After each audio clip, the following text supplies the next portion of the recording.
Boy, does tech move fast, because it was only at the end of 2023 where I did a video on what I thought at the time was the best all-round monitor. Well, now there's a new monitor that easily beats that and could possibly be the only monitor you need for years. If you're looking for one monitor that can do everything, connect your Mac, connect to PC, and connect to games console, this is it. Seriously though, this monitor is just sick. It's probably one of the best monitors that I've tried. So again, we have our minimum list of requirements. It has to be 28 to 32 inches in size. It has to be 4K resolution. It has to be able to do a 120 Hz refresh rate or more. It has to have a USB-C and also hopefully have power delivery so that it can power a MacBook or a laptop. It has to be reasonably priced, ideally $1,000 or less.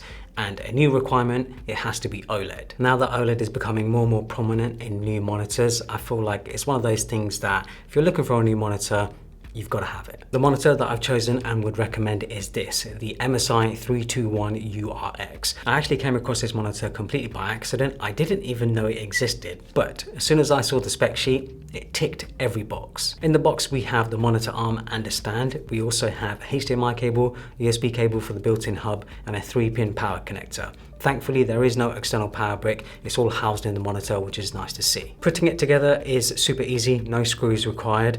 The base goes into the monitor arm and then the monitor arm simply clicks onto the back of the monitor. However, I'm not a big fan of the stand. I feel like it's still a bit gamery for my taste, but I do like that it actually has quite a small footprint for a monitor of this size. The stand also has quite a lot of adjustability. You can adjust things like height, angle, tilt, and more. I would still recommend getting a monitor arm though. I feel like it just looks cleaner and will free up valuable desk space, especially if you don't have a deep desk. When it comes to the design, like other OLED monitors, this thing is thin, almost too thin, where I feel like I actually have to be very careful when moving it around, not wanting to flex it too much. There is a rear box to house everything that runs the monitor, and of course it has the ports. I'm actually not a fan of the design of the rear of the monitor. I feel like there's quite a lot going on, but I think most people will have this monitor up against a wall, so you won't see the back that often. When looking at it front on, the bezels along the top and the sides are very thin. However, there is a chin. It's not a large chin, but I feel like because it's a different color to the display itself, and there's the MSI logo, it sticks out more than it should. Overall though, a pretty clean and minimal looking monitor. By the way, if you're interested in this wallpaper, I'll also leave a link to it down in the description below. For ports, there is a headphone jack, 2 HDMI ports, 1 display port, a USB-C port, and then a USB upstream for the 2 USB-A ports. The power connector is located on the other side. There is a built-in KVM switch, so you can connect your keyboard and mouse to the monitor directly and then have them work across both your PC and Mac if you have them both connected to the monitor. And yeah, I tried it, worked absolutely seamlessly, no issues at all. By the way, if you're interested in the keyboard I have in my gaming setup, it's from iQnix, who are also sponsoring this video. It's a brand new 65% layout keyboard that seriously feels incredible, made fully from CNC aluminium. The finishing and build quality is top notch, and it has quite a bit of weight to it too.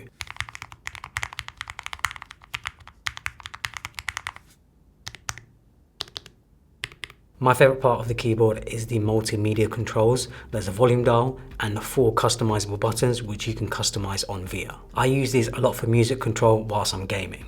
There's also a super neat RGB strip. I'm not usually a fan of RGB, but it's tastefully done here. There's a magnetic cover which hides the 2.4 GHz USB receiver. Very nice to see this here, makes it much harder to lose. If you're a Mac user, it supports all of the media controls that you get with a typical Mac keyboard, and there's additional keys provided in the box to switch between a Mac or a Windows layout. There's 3 different ways you can connect up this keyboard: standard USB, the USB wireless dongle, or Bluetooth. And the battery life in this can last up to 300 hours. A super premium keyboard that I think looks fantastic. Make sure to check it out.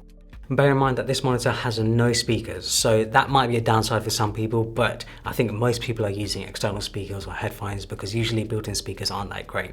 So yeah, it really comes down to personal preference.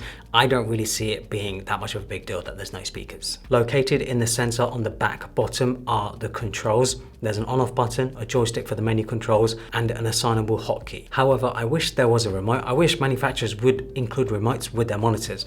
I had one with my LG monitor, the 240 Hz OLED monitor that came out a year ago, 2 years ago, something like that. And yeah, just having a remote, being able to quickly control things without having to reach behind the monitor, sort of fiddle around with buttons and stuff, it was just so useful. So I really wish that manufacturers would just include some sort of small remote or something with monitors these days. The screen in this is a 32-inch QD OLED, which generally means better colors than a standard OLED monitor. But what I love most, and I think others will also prefer, is that it's a glossy screen. It does have an anti-reflective coating that I think does an incredible job of minimizing reflections.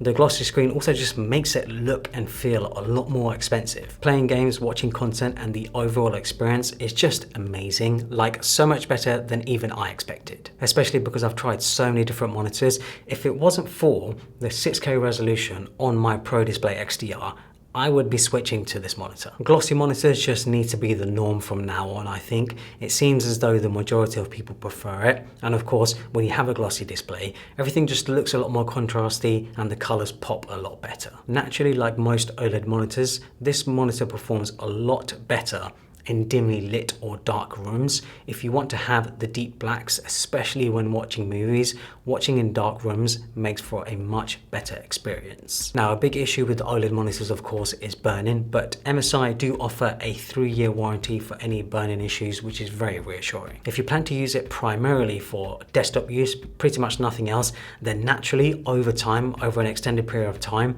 you may see burn-in. But I think if you're watching this video, you want to use it for mixed usage, things like work, gaming, just a bunch of other stuff. Burn-in, I feel like, won't be so much of an issue. If you are worried about burn-in though, there are a ton of menu options to help mitigate it as much as possible. I feel like MSI have done quite a lot of work here to make sure that burn-in just isn't really an issue, and I think the 3-year warranty as well, they're very confident that burn-in won't be too much of a concern. Of course, response time is amazing, just like most OLED monitors. That's one of the best things about an OLED monitor and what makes it great for gaming. If you plan to use this monitor for color accurate work, like photo editing, video editing, it will be great for that too. It covers 99.1% of the DCI-P3 color range. I don't have a color calibration tool on hand, but out of the box, I think the monitor looks fantastic, and I know with a color calibration tool, it can be even better. If you plan to use this monitor for a lot of HDR content, again, it's a fantastic experience. Naturally, OLED monitors are perfect for this due to how each individual pixel is lit separately. So blacks are truly black because the pixel turns off. There is a 1000 nits HDR mode in the monitor settings, and when I turn this on, sometimes I actually feel like it can be a bit too bright, depending on how close I am to the screen. Now, this isn't a bad thing. I actually think it's a great thing because if you're planning to watch HDR movies, the experience will be phenomenal. I just found that when I'm gaming, because I'm sitting quite close to the monitor, I think most people when they're gaming, they are sitting quite close to the monitor, that mode can actually be a bit too bright. One feature in this monitor, and something I always look out for, is a USB-C port that can also provide power. This enables the ability to have a one cable setup with a MacBook or any other laptop that has a USB-C port. The one cable can handle data for the external monitor whilst also charging the laptop at up to 90 watts. 90 watts should be more than enough for most people, even people who have a larger 16-inch MacBook Pro. It also makes for a much cleaner setup and no having to take up an extra port for charging.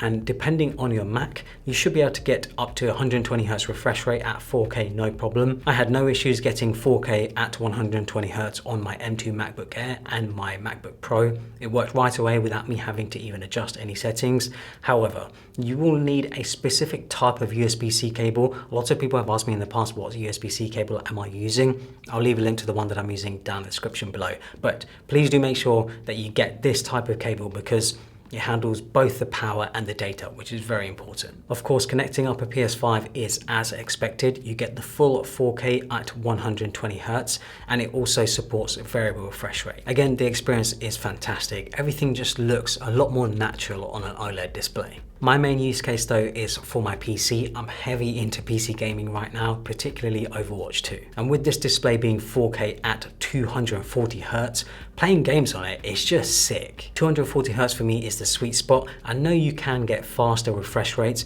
but then you also have to scale back the resolution. Also, not every game is going to be capable of running 4K at 240 Hz, even with the most powerful consumer grade GPU. I have a 4080 Super in my build, and yeah, playing games with this setup, with this build, it's just great. Like, it's such a good experience. I have window scaling at 125%, which for me is the sweet spot. I've actually been trying to find downsides of this monitor because there really is just so few. Sure, aesthetically it could look cleaner without the chin. The menu interface could be nicer to use and navigate, and there could be built-in speakers, but there's nothing that I feel like is a big deal enough to be an issue. And the best part is that it's under $1,000. I think it's going for $950 in the US. However, that is in the US only. I know in other regions it can be going for more, but most of the people who watch the channel, I don't think most people realize, but most of the people who watch this channel are actually from the US. It's why I cater my content to the US and why I say things in dollars. But yeah, if you're in the US, you can find this monitor for less than $1,000.